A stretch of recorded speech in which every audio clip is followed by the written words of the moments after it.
Mobile device ব্যবহার করে report তৈরির পেশাগত দক্ষতা বৃদ্ধির লক্ষ্যে জয়পুরহাটে 3 দিনব্যাপী মোবাইল জার্নালিজম ট্রেনিং শেষ হয়েছে। তথ্য ও সম্প্রচার মন্ত্রণালয়ের অধীনে প্রেস ইনস্টিটিউট বাংলাদেশ পিআইবির আয়োজনে সদর উপজেলা পরিষদ মিলনায়তনে এই প্রশিক্ষণে জেলার 30 জন প্রিন্ট ও ইলেকট্রনিক মিডিয়ার সাংবাদিক অংশগ্রহণ করে।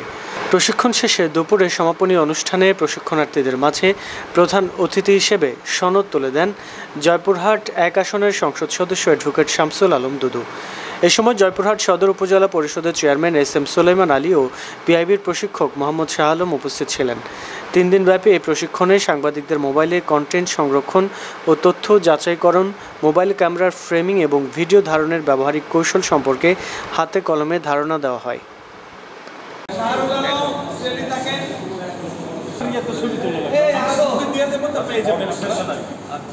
अरे ना